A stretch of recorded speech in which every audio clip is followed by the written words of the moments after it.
Good morning प्यारे बच्चों, मैं हूं आपके एजुकेटर पूर्णिमा आदर सिंह और हम आपकी असेसमेंट वर्कशीट नंबर 5 करेंगे जिसका सब्जेक्ट है सोशल साइंस। क्लास आपकी 9th है और ये वर्कशीट है 15 सितंबर की।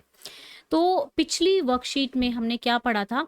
विलेज पालमपुर के बारे में पढ़ा था, जिसमें 450 फैमिली थी, 80 जो फैमिली थी वो SC ST की थी। और फिर हमने फैक्टर ऑफ प्रोडक्शन के बारे में पढ़ा था, जिसमें land, labour capital, human capital, working capital, fixed capital, इन सब चीज़ों के बारे में पढ़ा था। तो उसी पर बेस्ड आपकी असेसमेंट में क्वेश्चन आए हैं। तो बच्चा, टर्म 1 के लिए आप लोगों के लिए 2 चीज़ें बहुत ज़रूरी हैं करनी। देखो, जब आपका डिस्क्रिप्टिव एग्जाम होता था ना, तो उस टाइम क्या रहता था, उस टाइम हम ऐसे ही 1-2 लाइनें बनाकर भी लिख सकते थे। लेकिन जब MCQ फॉर्मेट में एग्जाम हो जाता है, ठीक है, MCQ फॉर्मेट में जब एग्जाम हो जाता है तो क्या रहता है, क्या इंपॉर्टेंट हो जाता है? इंपॉर्टेंट हो जाता है कि भाई आपको सारे कंसेप्ट अच्छे से आने चाहिए। What is the first requirement of production? Production की फर्स्ट रिक्वायरमेंट क्या है? प्रोडक्शन की फर्स्ट रिक्वायरमेंट होती है लैंड, ठीक है ना। जमीन जो होती है वो प्रोडक्शन की फर्स्ट रिक्वायरमेंट होती है। Non agriculture activity in Palampur are, जो नॉन एग्रीकल्चर एक्टिविटी थी, ट्रांसपोर्ट था, शॉप कीपिंग थी, स्मॉल मैन्युफैक्चरिंग थी, तो ये सारी की सारी जो एक्टिविटी थी ये हमारी क्या थी? नॉन एग्रीकल्चर एक्टिविटीज में ये आती थी, ठीक है।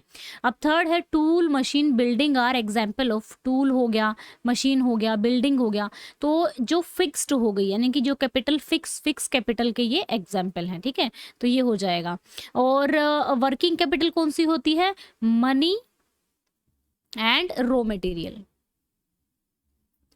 रॉ मटेरियल जो होता है मनी हो गई और रॉ मटेरियल जो हो गया। मान लो आपको चीनी बनानी है, चीनी बनाने के लिए आप जो गन्ना लेकर आओगे और गन्ने जो पैसा गन्ना खरीदने में लगाओगे, तो वो तो क्या हो गया? मनी और रॉ मटेरियल, वो तो वर्किंग कैपिटल हो गया। फिक्स्ड कैपिटल कौन सी होगी? जो चीनी बनाने के लिए आपने मशीन लगाई हुई है। Which of the following is a fixed capital? Again यहाँ पे मशीन जो है वो फिक्स्ड कैपिटल है, ठीक है। करेंसी और रॉ मटेरियल जो है हमारी वर्किंग कैपिटल है, ठीक है। तो आंसर हमारा क्या आ जाएगा? सी आ जाएगा। Which one of the following is note an effect of the modern farming? इनमें से कौन सा इफेक्ट नहीं है मॉडर्न फार्मिंग का? Soil degradation, deforestation, decrease in ground water. देखो, जब हमने मॉडर्न फार्मिंग के तरीके अपनाए थे तो वो किस लिए अपनाए थे? ताकि जो कम जमीन है उसमें मैं ज्यादा उत्पादन कर सकूं, यही फायदा था उसका।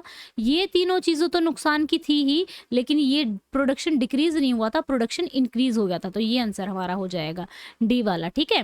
What is the purpose objective of the production? Purpose क्या है प्रोडक्शन का?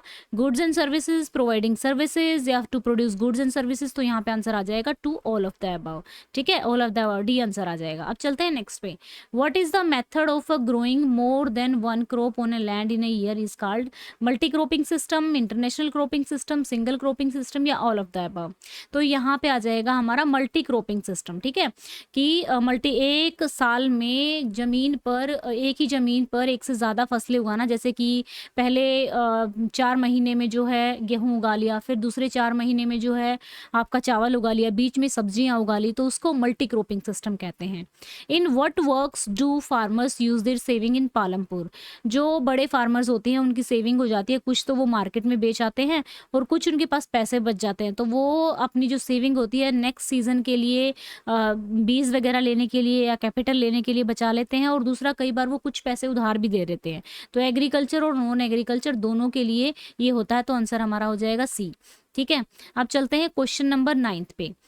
इसमें क्या होता है, ए और आर दो स्टेटमेंट दी होती है। अगर ए भी सही है और आर भी सही है, और आर जो है ए को एक्सप्लेन कर रहा होता है ना, सही से एक्सप्लेन कर रहा है, तो ए आंसर हो जाता है।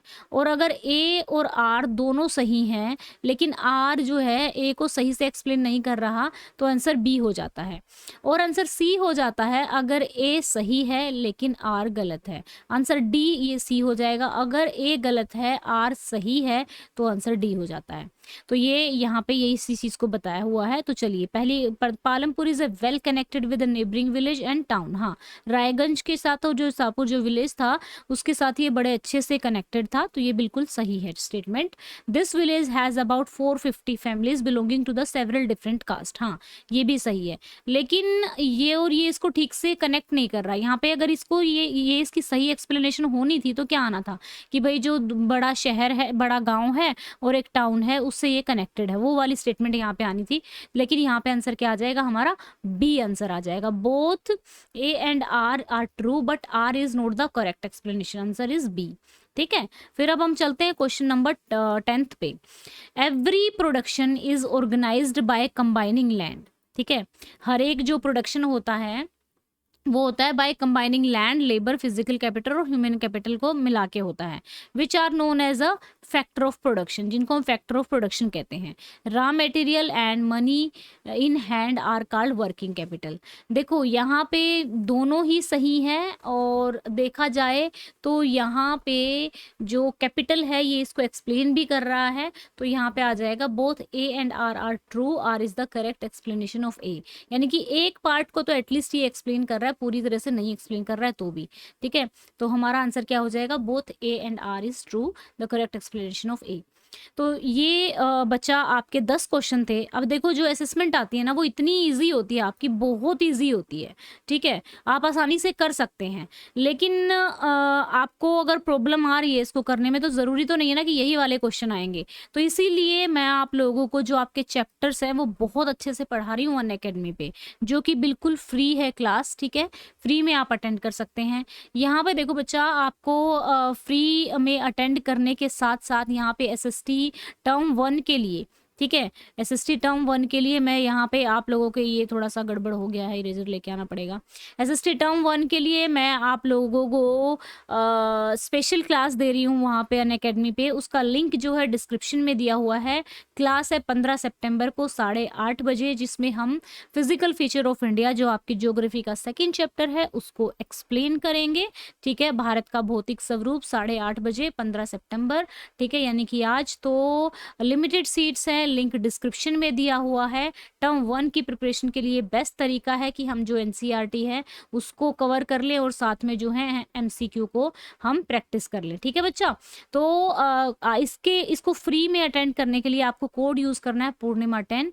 दिए हुए लिंक को आप क्लिक करेंगे, उसके बाद आप लॉगिन करेंगे। लॉगिन के बाद आप नोटिफाई मी पे क्लिक कर देंगे। नोटिफाई मी पे क्लिक करते ही मुझे पता लग जाएगा कि आपने एनरोल कर लिया है, और एनरोल करने के बाद आपको जब मैं क्लास लूँगी 8:30 बजे क्लास शुरू करूँगी तो आपके पास नोटिफिकेशन जाएगा कि मैम ने क्लास शुरू कर दी है। तो बच्चा प्रिपरेशन करने के लिए बहुत अच्छा तरीका है, फ्री है बिल्कुल, ये कोई पैसा नहीं लगने वाला है अनअकैडमी पे इसका। मैं ही वहाँ पर क्लास लूँगी और साथ में क्विज भी हम करेंगे। ये क्लास बिल्कुल फ्री है। ठीक है, स्पेशल क्लास है आप लोगों के लिए। चैप्टर रहेगा फिजिकल फीचर ऑफ इंडिया 8:30 बजे। ठीक है, तो ये थी हमारी आज की वर्कशीट। आई होप सो आपको अच्छे से चीज़ें समझ में आई होंगी, एंड आप ये क्लास अटेंड करेंगे। कल की क्लास का टाइमिंग है, यानी कि 15 सितंबर का टाइमिंग है 8:30 बजे रात को। ठीक है, 8:30 से 9:30 में एक्सप्लेन भी किए जाएंगे, क्वेश्चन भी किए जाएंगे, जिसमें आप लोगों को मैं बताऊंगी कि हिमालयाज कैसे बने, प्लेटू कैसे बना। हिंदी और इंग्लिश दोनों मीडियम में रहने वाली है, बिल्कुल फ्री क्लास रहने वाली है। लिंक डिस्क्रिप्शन में दिया हुआ है। कोड आपको ये यूज़ करना है पूर्णिमा 10। ठीक है, पूर्णिमा 10 कोड आप यूज़ करेंगे।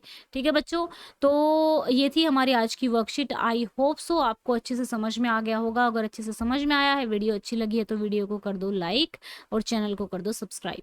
Thank you, have a nice day, may God bless you. अच्छे से पढ़ते रहो, आगे बढ़ते रहो।